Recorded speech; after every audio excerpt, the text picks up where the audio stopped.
bienvenue sur Boop Boop, le podcast sur l'allaitement qui va faire, nous espérons, du bruit. Moi c'est Hélène, pharmacienne. Et moi je suis Cassandre, médecin généraliste. Nous sommes de plus en plus nombreuses à allaiter nos petits cœurs sur des durées plus longues qu'avant. Si toi aussi, tu t'es embarqué dans cette aventure, si tu souhaites allaiter ou aider une personne qui allaite ou voudrait allaiter, ce podcast est fait pour toi. Tu y trouveras des conseils pratiques, des partages d'expériences, des témoignages, des séances de sophrologie, de relaxation ou encore de la rééducation du périnée. Oui, à écouter lors des tétés ou pas, le tout à travers notre regard de maman et de professionnels de santé. Nous avons créé ce podcast comme le podcast que nous aurions aimé écouter pendant une tétée, pour allaiter en toute sérénité, bien informé. Bonne écoute, c'est l'heure de la tétée. Aujourd'hui, nous allons parler d'un sujet qui soulève beaucoup de questions et parfois beaucoup d'inquiétudes. Peut-on allaiter lorsque l'on présente une hypoplasie mammaire? Qu'en est-il après une chirurgie d'augmentation mammaire ou encore lorsqu'on a eu un piercing au mamelon? Quelles sont donc les conséquences sur la mise en route de l'allaitement? C'est autant de situations qui, prises séparément ou cumulées, peuvent faire naître des doutes, voire presque faire croire que l'allaitement sera impossible. Et pourtant, derrière les statistiques et les informations médicales, il y a des histoires singulières, des parcours de femmes, des adaptations et parfois de très belles surprises. Pour en parler, nous avons le plaisir d'accueillir aujourd'hui la créatrice de Loupa. Roxane va nous partager son histoire sans filtre, avec ses questionnements, ses peurs, les obstacles qu'elle a rencontrés, mais aussi les ressources et les soutiens qui lui ont permis de vivre l'allaitement qu'elle souhaitait. Son témoignage nous rappelle qu'il n'existe pas un seul chemin vers l'allaitement et que chaque parcours mérite d'être entendu. Bonne écoute, c'est l'heure de la tétée. Attention, cet épisode va parler d'agression sexuelle, à écouter avec toutes les précautions nécessaires. Et bonjour Roxane, un grand merci d'être à notre micro. Pour commencer, est-ce que tu peux nous dire ce que tu as envie de toi, de ton parcours, de ton métier, de ta famille et ton histoire d'allaitement, même si on va y revenir tout au long de l'épisode? Bonjour, merci beaucoup de m'avoir invitée. Je suis Roxane, fondatrice de Loupa. Et je suis spécialiste de tir-allaitement. Je collabore avec Madame Tirlet sur les réseaux, sur sa formation. Et qu'est-ce que je peux dire aujourd'hui, j'allaite encore mon enfant de 20 mois après de longs périples. Et ma philosophie en une phrase qui me résume assez bien, c'est ce que je dis beaucoup sur Loupa, c'est le savoir, c'est le pouvoir. Ouais. C'est vraiment de la transmission entre femmes. Je crois que c'est nécessaire et que c'est un peu pour ça aussi que vous faites ce podcast.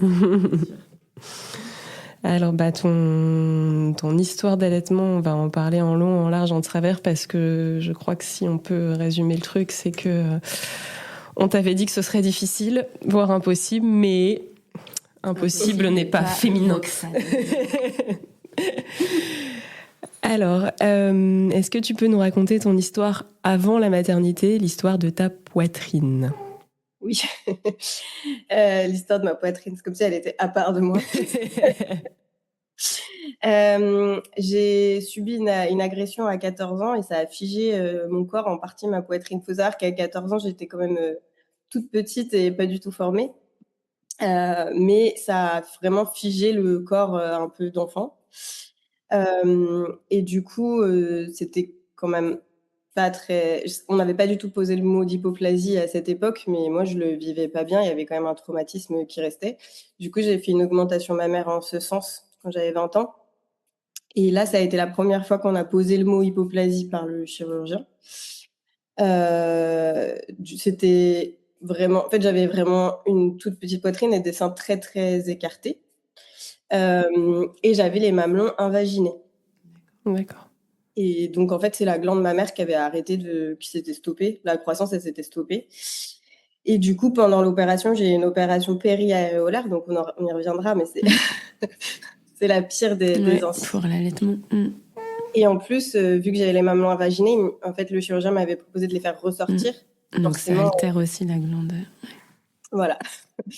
Il y avait un peu le tout. Et il m'avait dit sur le mamelon gauche, très intime, qui était très, très invaginé, en fait, ce serait une bonne idée de faire un piercing parce qu'il y avait un risque que malgré l'opération, ça rentre. Donc, quel drôle de conseil quand même. Et sachant qu'avec tout ça, c'était un homme, mais il m'avait dit qu'il n'y avait pas parce que j'avais posé la question. Est-ce que je pourrais allaiter? Bon, j'avais 20 ans, pas du tout. Ouais, c'est ce que j'allais dire. Tu avais déjà une idée d'allaitement ou pas de tes futurs enfants. C'est bien ça. Je savais pas si je voulais avoir des enfants, mais je savais que si j'avais des enfants, j'allaiterais. Ok. Et alors, qu'est-ce qu'il t'avait répondu? Il m'avait dit qu'il n'y aurait pas de souci. Yes. Les hommes. Je n'ai pas du tout remis en question. Enfin, franchement, c'était il y a plus de 10 ans. C'était pas dans mes. J'avais pas du tout l'intention d'avoir un enfant dans l'immédiat. Ça me questionnait pas plus que ça. Ça m'avait rassurée, je pense. Et puis voilà. Et après, ce qui a été assez fou, c'est que après cette opération, il y a eu 2 échographes et 2 chirurgiens qui étaient assez impressionnés parce que sur l'année, c'était aussi derrière le muscle, mais sur l'année, en fait, ma glande mammaire, elle s'est reconstituée. Donc, alors que j'avais plus de 20 ans. Ok. Et donc, ils pensent que comme quoi le corps humain, c'est assez fou, que c'est en fait psychosomatique, quoi. Vu que j'avais réaccepté mon corps, ça avait pu se redévelopper. Mais bon, voilà, je suis pas médecin, mais j'avais quand même, malgré tout, après, les seins très, très écartés, toujours. Mais à l'époque du mot hypoplasie, j'ai pas eu une once de doute sur l'allaitement. C'était pas venu. On m'avait donné ce que voulait dire mes seins, pourquoi ils étaient comme ça, mais ça avait pas du tout sonné en moi comme quoi je pourrais pas allaiter. Et donc le temps a passé, la vie s'est faite. Je suis tombée enceinte plus de 10 ans après. Et quand je suis tombée enceinte, c'était évident que je voulais allaiter. Ça, c'était sûr. Et déjà, pendant ma grossesse, j'ai eu quelque chose de très fort j'ai réaccepté mon corps encore plus fort. Il y a eu vraiment la désexualisation du corps qui était assez impressionnante. Et c'était hyper agréable. Je sais qu'il y a des mamans qui elles, ne vivent pas bien leur grossesse, mais alors moi, si je pouvais être enceinte tout le temps, ça, j'ai adoré. Et donc, j'avais dit très vite, moi, à la sage-femme, que je voulais allaiter. Et c'est une des sages-femmes, parce que je voulais un accouchement physio, et j'ai eu du mal à trouver une sage-femme qui voulait m'accompagner dans ce projet, qui a fini par me mettre le doute, en me disant, on ne sait pas, avec quand même ton passé, peut-être que tu réussiras pas. Et sachant que 3e trimestre, moi, j'avais plein de colostrum, mes seins ils ont évolué, j'avais plein de pertes de colostrum pendant que j'étais enceinte, donc je crois que j'avais aucun doute de mon côté que ce serait possible et que mon corps répondait. Et c'était un peu comme une victoire en plus sur mon corps. Enfin, le fait de pouvoir allaiter, c'était vraiment totalement. Et donc, quand je suis arrivée, donc oui, j'ai fait des cours de préparation à l'allaitement. L'hôpital en proposait. Je me suis fait des fiches, des notes. J'étais à fond. Tu t'es quand même bien renseignée, quoi. Ouais. Pas sur le tir-allaitement, par exemple, parce que moi, j'avais vraiment noté en gros ne pas tirer avant 6 semaines. Ouais, c'est ce qu'ils disent en général. Un truc hyper dramatique. La taille des tétrelles, ou savoir. Enfin, moi, j'avais acheté un nomade sur Vinted de gaz. J'avais aucune notion de quoi que ce soit. Et puis surtout, j'avais ma fiche, c'était surtout des positions de bébé, comment il fallait être, BN, etc. Et que ça allait être trop beau, il allait sortir et il allait venir comme un petit animal, ça allait être magique. Ça, c'était ma vision. Bon, et t'avais retiré ton piercing quand même. On n'est pas revenu sur le piercing en fait, parce qu'on a parlé du conseil, mais est-ce que tu l'as suivi donc? Je l'ai retiré, mais pendant ma grossesse et peut-être à 4-5 mois. Donc, je ne sais pas si c'est le fait de l'avoir retiré assez tard, parce qu'aujourd'hui, toujours, j'ai le lait qui s'écoule par les trous du piercing. Je ne sais pas si je l'avais retiré avant la grossesse ou au tout début. Non, je pense pas, non. Ouais, ça aurait sorti quand même de tous les trous. Mais du coup, est-ce qu'il s'est réinvaginé? Non. Non. Bon. Non, peut-être en même temps, ça faisait 10 ans qu'il y avait un piercing. Et puis, il est toujours en une sorte de biseau. Il n'est pas très droit. Il n'est pas le meilleur mamelon pour mesurer. Mais non. Je pense que là, de toute façon, entre tirage et tété, il ne va plus rentrer. Et tu avais dit, la sage-femme t'avait dit que ce serait peut-être difficile d'allaiter. Par rapport au piercing aussi, on t'a dit des choses ou pas du tout? Non, parce que je l'ai enlevé enlevé et assez j'avais tôt. pas l'intention de le remettre. J'avais lu qu'on pouvait le remettre, les enlever. Enfin, ça me paraissait bien trop compliqué, c'était pas grave. Et le principal, c'est que là, je voyais bien qu'il allait pas re-rentrer post-accouchement et j'imaginais que ça allait être simple, encore une fois. Et alors du coup, pendant ta grossesse, tu as dit que tu adorais ton corps, tu adorais être enceinte. Au niveau de la poitrine, j'imagine tu as observé des changements. Tu as eu un développement du tissu mammaire ou tu l'as pas ressenti ou comment ça s'est passé? Non, je l'ai pas ressenti autant que des amis qui ont vraiment pris. Moi, j'avais un peu pris, mais c'était surtout le colostrum où je me suis dit que ça allait bien fonctionner. Vraiment, j'étais trempée. Hein. C'est fou, t'exprimais pas, mais ça sortait tout seul, quoi. Ouais. Et je crois que ton corps t'envoie un vrai message. Ça va le faire. Ça va le faire. Et donc tu l'as dit, tu t'es préparée à l'allaitement, t'as lu des livres, t'as fait des formations, non. Pas sûr, pas enceinte, non. Est-ce que t'avais anticipé un soutien, par exemple, avec une IBCLC? Je savais qu'il y avait des IBCLC à la maternité où j'accouchais. Et j'avais le contact d'une IBCLC que j'ai contacté du coup à la sortie, mais pas entourée avant. Je sais pas, j'avais vraiment ce truc que c'est instinctif, c'est animal, ça va bien se passer. Okay. Et on me le renvoyait beaucoup en même temps. Ouais. Donc non, je ferai pas les choses de la même manière. C'est vrai que nous, c'est notre premier épisode où on dit dès qu'il y a une naissance, on peut allaiter, mais il y a des possibles femmes qui auront des difficultés si elles allaitent, notamment hypoplasie mammaire, chirurgie mammaire, piercing au téton. C'est nous. Oui. Voilà. Et donc toi, tu défies tout ça. Et alors du coup, donc cette naissance que tu projetais naturelle, animale, avec ce bébé qui allait ramper jusqu'au sein, j'ai projeté la même chose. Évidemment, ça ne s'est pas passé comme ça. Donc, comment ça s'est passé?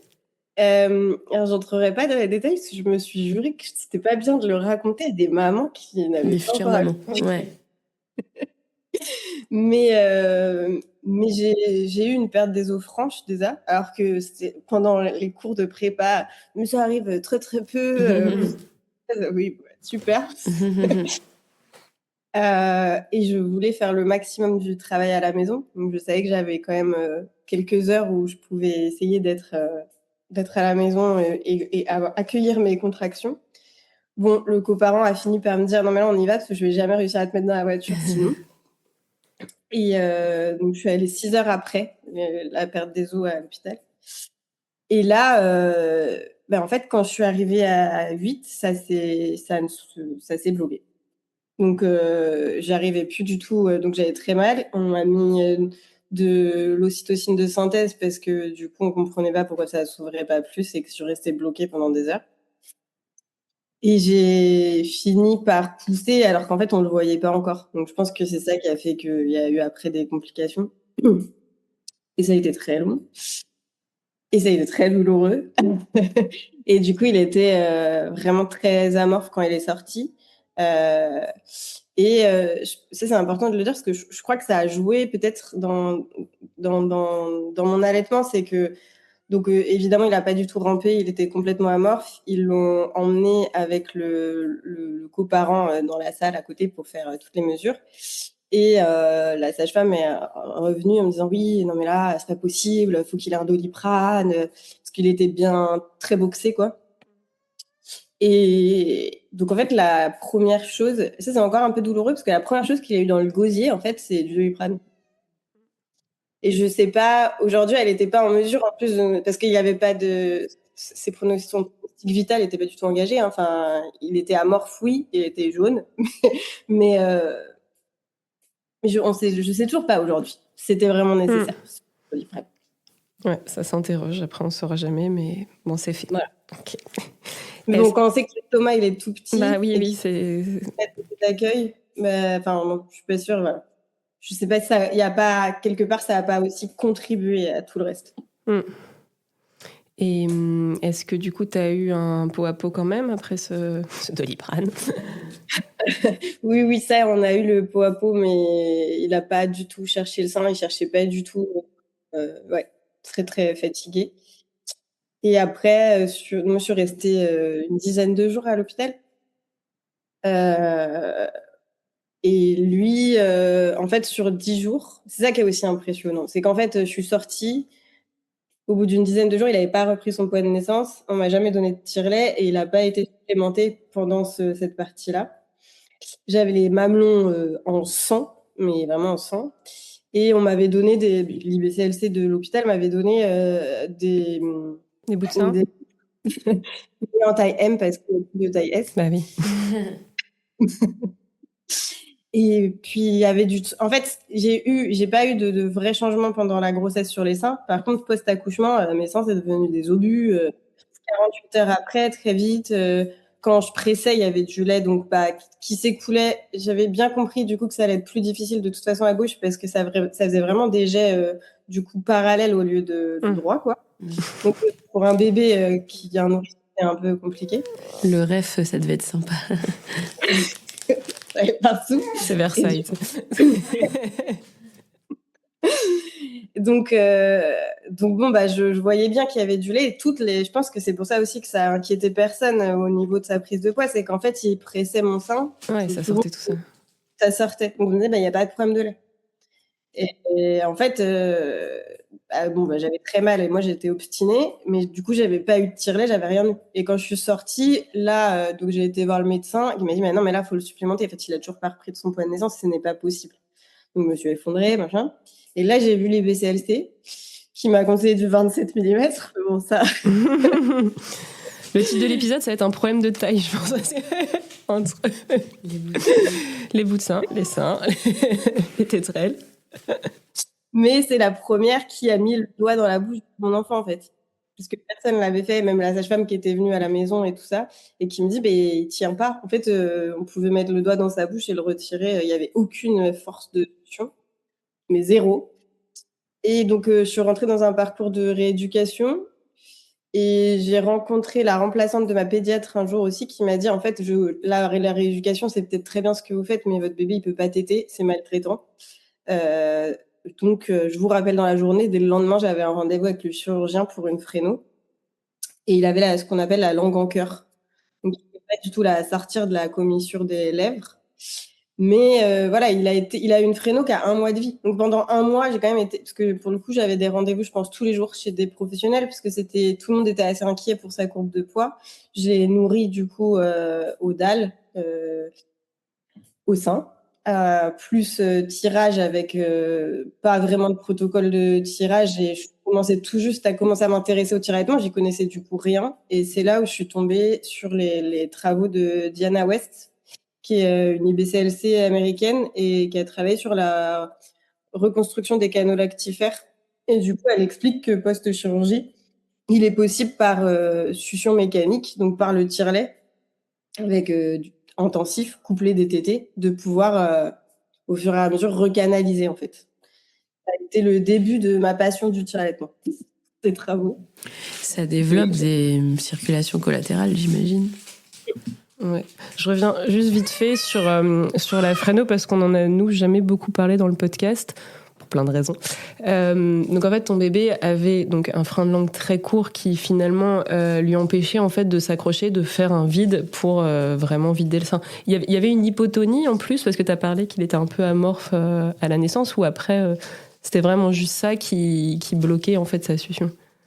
Alors je pense que c'était que ça parce que moi avant d'être enceinte, j'ai été une autre opération, j'étais rétrognate, donc j'avais la mâchoire très, très reculée. Et quand il est né, c'est la première chose que j'ai dit, je dis, oh, il est vraiment très rétrognate, il était vraiment, je sais que tous les bébés le sont un peu, c'était assez impressionnant. Oui, c'était plus. En tout cas, ça m'a paru plus. Et du coup, quand déjà j'ai été faire la fréno, il y a un truc qui était assez incroyable, c'est que juste après, il me l'a remis au sein. Donc, il m'a dit, faut tout de suite le remettre au sein. En fait, je me suis dit, en fait, j'ai jamais été tétée. Du coup, j'avais jamais eu la sensation qu'il a fait au sein. Je l'avais jamais eu pendant 1 mois. Depuis le début, il faisait que tirer, en fait. Il faisait que ça. Ouais. Oh là, ma pauvre. Donc ça a été à la culpabilité plus, parce que du coup, je me suis vraiment dit: «Mais je l'ai affamé». Enfin, c'est horrible.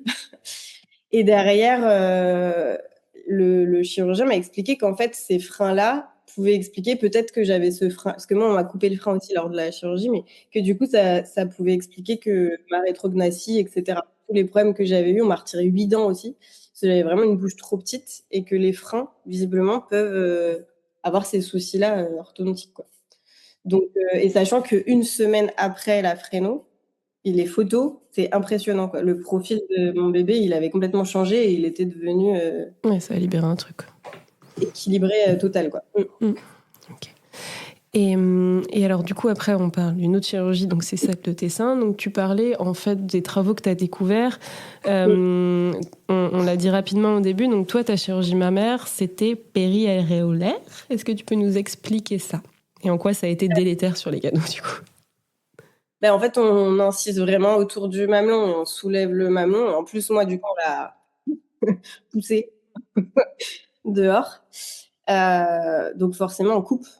Sauf que l'avantage, ça, je l'ai appris en lisant les travaux, mais l'avantage que j'ai eu, c'était aussi d'avoir 12 ans entre l'opération et du coup ma grossesse. Donc les canaux, de toute façon, ont commencé d'eux-mêmes à se reconstituer, parce que le corps, c'est les nerfs, etc. Tout, il est très bien fait. Mais si j'avais su, en tout cas, ce que je ferais si je devais avoir un bébé 2, c'est absolument d'emmener mon tire-lait à la maternité, en fait, et de pouvoir aider, j'espère, on ne sait pas, mais j'espère que si j'ai un bébé 2, il n'aura pas de frein de langue, mais dans tous les cas, aider à stimuler, pour pouvoir vraiment mettre en place la lactation. Parce que ce qui s'est passé, c'est que moi, au bout d'un mois, donc je tirais 8 fois par jour avec dalle au sein, quand j'ai commencé à vraiment me pencher sur le tir-allaitement, à apprendre comment fonctionne le tir-allaitement, je tirais 300 millilitres sur 24 heures. Donc, il était supplémenté aux 3/4. Et je peinais à remonter. C'était quand même, ça a été dur. Et j'ai enlevé le lait, le lait artificiel à mon fils, il avait 5 mois. Ouais. Donc, et pour autant, je tirais quand même à côté, toujours à 5 mois. Et encore aujourd'hui, donc il a 20 mois, donc il est grand quand même. Si je tire pas en journée quand je suis pas avec lui, je sens une baisse. Et vraiment, et c'est comme si mon corps, il mémorisait pas que, il pouvait, c'est pareil la nuit. S'il stimule pas, vraiment, c'est assez vite que je ressens une baisse. Et t'es restée en tir-allaitement exclusif après ça? Ou est-ce que t'as remis ton bébé au sein? Oui. Non, il était au dalle. J'étais en triple feeding. Ouais. Vraiment. Tu peux nous expliquer? Allaitement. Vraiment, ma vie était autour de ce tire-lait et de ce bébé et de ce dalle. Et la nuit, au bout de la nuit, le coparent a fini par, parce que c'était dur, il fallait il avait besoin que je me repose. Donc je tirais mes tirages de nuit et lui s'occupait au biberon. Donc il avait 1 ou 2 biberons la nuit, pour me soulager, pour que moi je puisse tenir entre les tirages. Et alors, on a parlé d'un autre détail sur ton tir-allaitement. Donc, au tout début, tétrelle de 27. C'est avec ça que tu tirais 300 millilitres sur 24 heures, j'imagine? Non, même pas. En fait, je tirais rien et je tirais vraiment rien du tout. J'avais commencé, moi, avec des tétrelles de 21 avant les BCLC. Elle m'avait dit que c'était trop petit. J'ai changé de tire-lait à ce moment-là. Et là, j'ai commencé aussi, c'est commencé ma passion du tir-allaitement. Elle a commencé dans la pratique aussi, parce qu'avec le coparent, on a commencé à démonter plein de tire-laits. Pour essayer de comprendre, parce qu'il y avait beaucoup de choses que je ne comprenais pas. Et au niveau des tétrelles, de la même manière, j'ai commencé à voir qu'il y avait donc des tétrelles beaucoup plus petites qui n'étaient pas vendues en pharmacie, etc. Parce qu'aujourd'hui, ça se démocratise un peu plus, mais déjà en 2024, il y avait vraiment, on parlait encore moins de ces tailles de tétrelles. Et du coup, j'avais essayé plusieurs formes, etc. Et je sentais, notamment avec celui du côté où il y a le piercing, que j'arrive jamais à drainer le sein. Et même l'autre, en fait, à chaque fois en fin de tirage, quand je pressais, je faisais des compressions manuelles, j'arrivais toujours à retirer encore un peu de l'air. Alors certes, j'avais jamais une hyperlactation, mais il n'empêche que j'arrivais pas à drainer. Du coup, j'ai commencé à acheter des tétrelles qui se vendent qu'aux États-Unis, etc. J'essaie de comprendre, essayer de comparer. Entre-temps, je me suis vraiment passionnée avec beaucoup de bouquins et du coup sur les études américaines. J'ai rencontré Madame Tirlet. On a commencé à travailler ensemble. Donc, je me suis rendu compte que moi, tout ce que je vivais et ce que j'avais pu expérimenter, on va dire, en fait, il y avait plein d'autres mamans qui étaient dans des galères similaires. Alors, peut-être pas tout, peut-être autre chose, mais en tout cas, qui n'arrivaient pas au niveau du matériel, il y avait un problème. Et, et c'est là où, en fait, c'est le coparent Simon qui m'a dit, mais viens, vas-y, moi, j'essaye de te faire une tétrelle, on verra bien, parce que c'est pas possible, tu fais que de t'en plaindre, votre carré qui Et fonctionne et parce tout. que quoi, qu'est-ce qu'il fait comme travail? Il a une imprimante 3D? Alors, pas du tout, il était dans les vélos électriques à la base et il est artiste, donc, mais juste un touche à tout et il a des notions d'ingénierie et tout ça, donc ça a été facile pour lui de dessiner en 3D et de pouvoir. On a commencé vraiment à faire des dessins 3D, imprimantes 3D, et après acheter, faire nos moules nous-mêmes et tout dans un premier temps pour essayer de.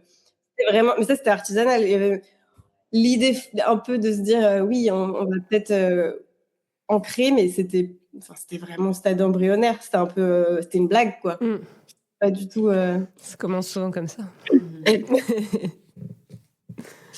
Et en fait, ce qui a été une chance, c'est que quand on a commencé à avoir quand même cette idée qui devenait de plus en plus réaliste, Madame Tirlet m'a dit, mais en fait, sur le terrain, vu qu'on faisait des vérifications de tétrelles, on pouvait avoir des mamans qui avaient la taille de mamelon vérifié.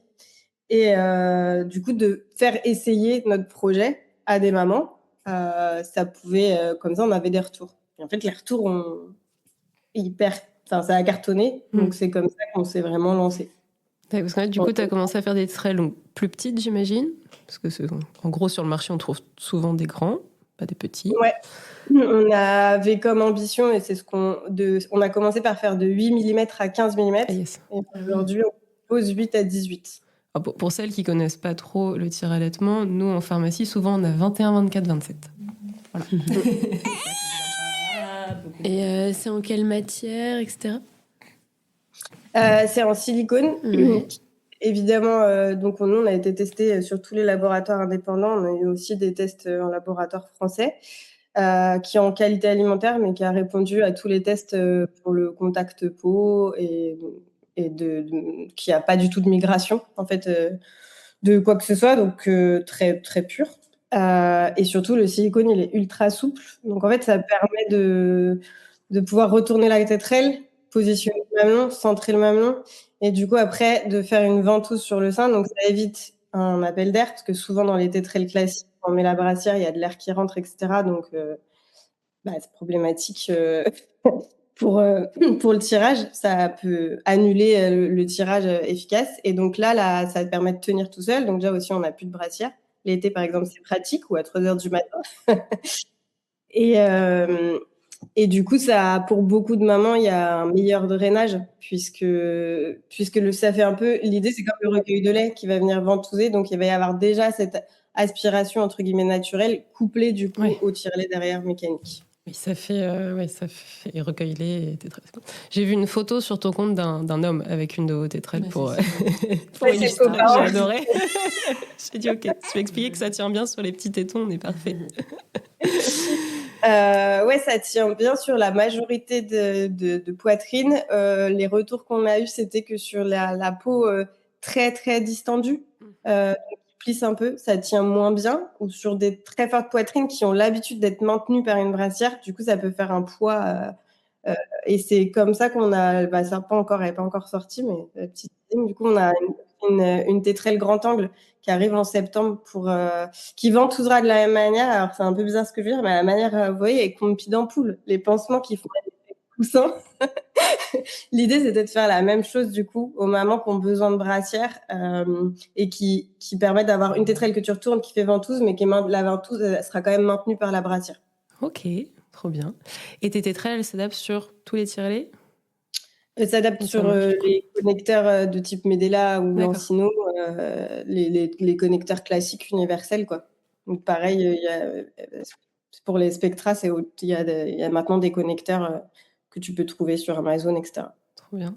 Félicitations. C'est impressionnant. Et à côté de ça, du coup, pendant... ça fait 1 an maintenant.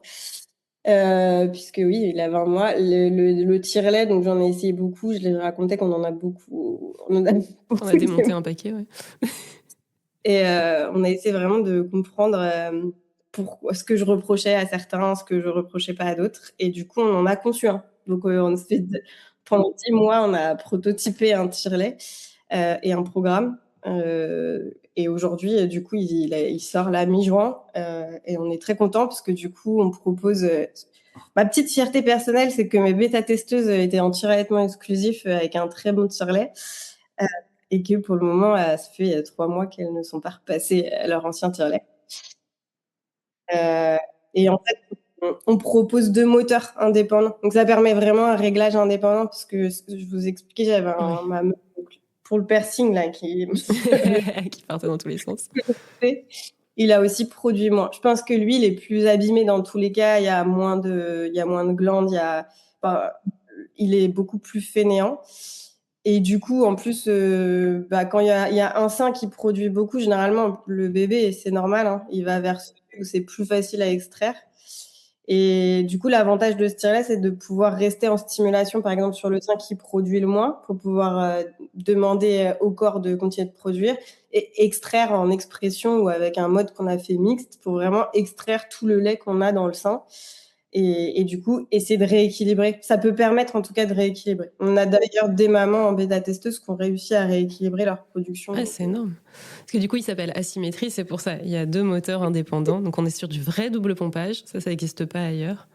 Ça n'existe pas ailleurs sur le fait de vraiment changer les modes. Ouais. On est aussi sur une puissance qui est très forte. Donc, nous, on a 12 niveaux, mais il n'y en a que 9.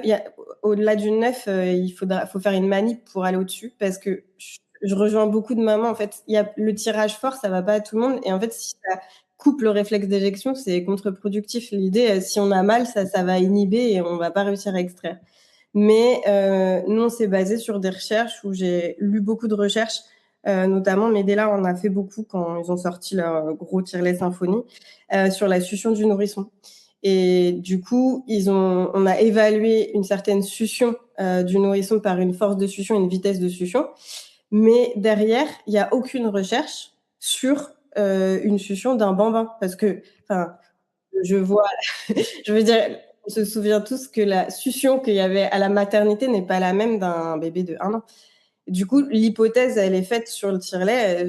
Là, pour le moment, j'ai pas de base, je suis sociologue, mais je veux dire, j'ai pas l'étiquette scientifique pour le prouver. Mais en tout cas, j'ai fait des hypothèses sur ce tire-lait en me disant que la stimulation à une fréquence puissance basse, c'était semblable à un nourrisson, donc très vite, très lente. Mais à l'inverse des autres tire-laits, moi, plus tu vas monter en puissance, plus du coup la fréquence diminue. Parce que aujourd'hui, un bébé, c'est comme ça que ça fonctionne. C'est que quand il est petit, ça va très très vite. Et plus il est grand, plus il met de la force et du coup, plus c'est un peu plus lent.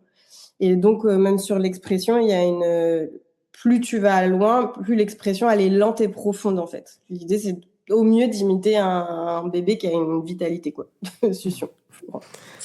Félicitations, on a hâte de voir ça. On vous attend au concours Lépine aussi, les filles, parce que non, mais c'est ouf quand même. Ils n'ont même pas réfléchi à tout ça, les gros faiseurs de tire-lait. Non, mais parce que c'est des mecs et des ingénieurs et pas des meufs qui allaitent. C'est hyper intéressant. Et je pense que c'est comme énormément la femme et le parent pauvre. Enfin, je veux dire, l'endométriose, quand on voit que les recherches, c'est que maintenant, les ovaires polykystiques. En fait, il y a énormément de choses où on s'y est pas intéressé puisque c'était pas prioritaire.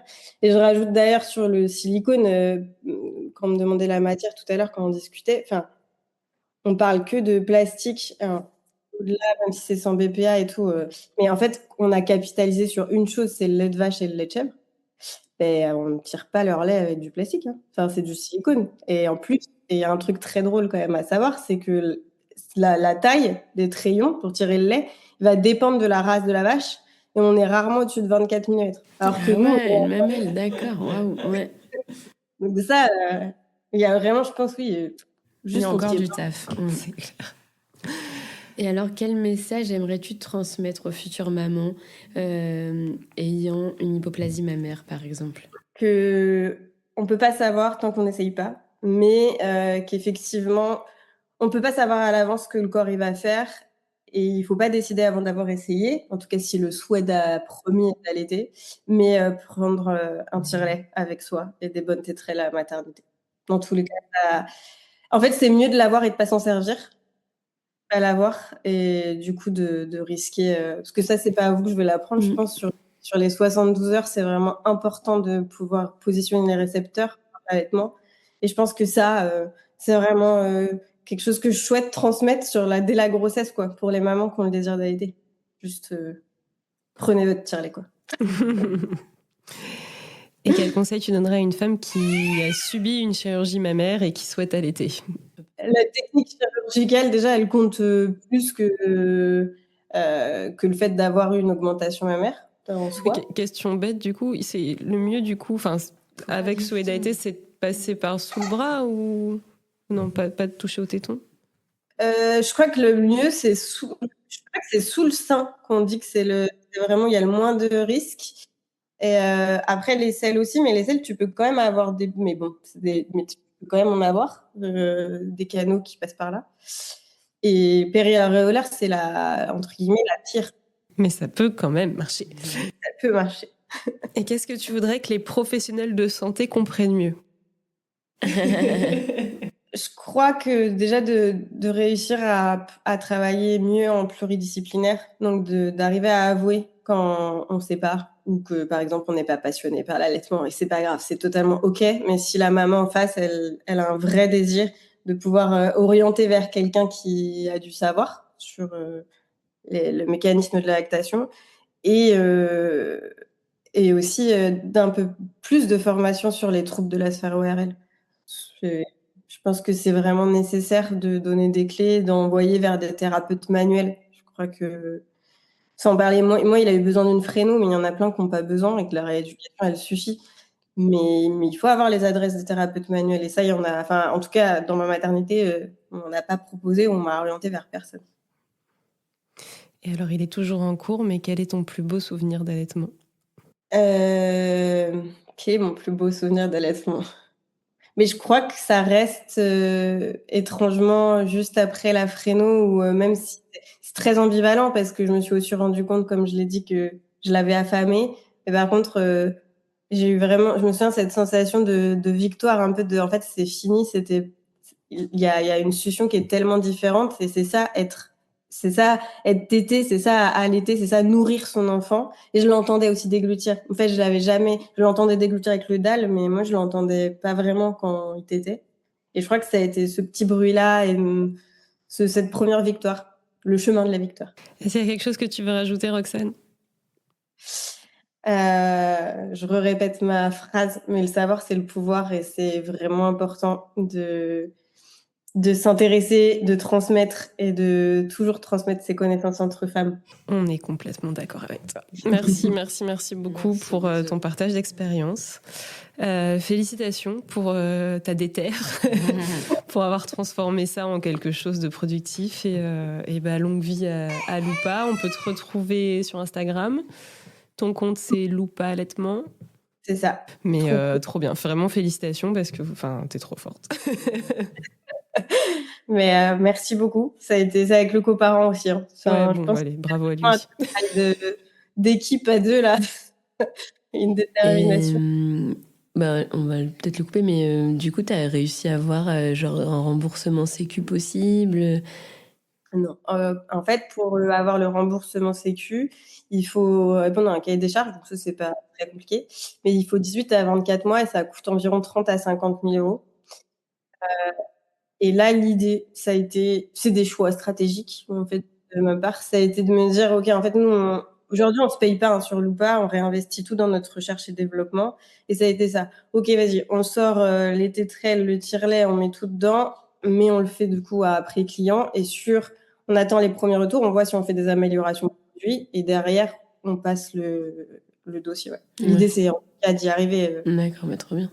Et donc là, il coûte combien le tire-lait? Là, on est sur 330 € en tire-lait seul avec les tubulures, le chargeur. Et il se porte quand même. Parce que il est un peu mobile. Et il fait que 400 grammes, il est très silencieux. à la banane. Trop bien. Et il va jusqu'à 328 mmHg. Donc, on est vraiment sur une puissance très haute. Ouais, vous avez bien réfléchi. Ouais, franchement, c'est beau. J'espère un jour le voir en pharmacie. Je croise les doigts. Toi aussi. Merci à notre invité d'avoir partagé son histoire avec autant de sincérité. À travers son parcours, on comprend que certaines situations peuvent rendre l'allaitement plus complexe, nécessiter davantage d'accompagnement ou parfois quelques ajustements.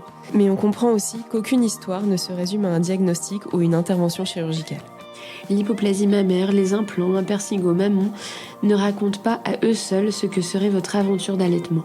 Chaque corps est différent, chaque bébé est différent et chaque dyade construit son propre chemin. Si cet épisode vous a parlé, si vous vous êtes reconnu dans certaines inquiétudes ou si vous accompagnez une maman concernée par l'une de ces situations, nous espérons qu'il vous aura apporté des informations fiables, mais aussi de la confiance et de l'espoir. Prenez soin de vous, prenez soin de vos bébés et de vos nénés. Et à très bientôt pour un nouvel épisode. C'était l'heure de la tétée. N'hésite pas à noter ou commenter notre podcast et à le partager pour que Bouboub soit écouté par des mamans qui allaitent ou futures mamans qui souhaitent allaiter. Pour pouvoir allaiter en toute sérénité, bien informée. C'était l'heure de la tétée.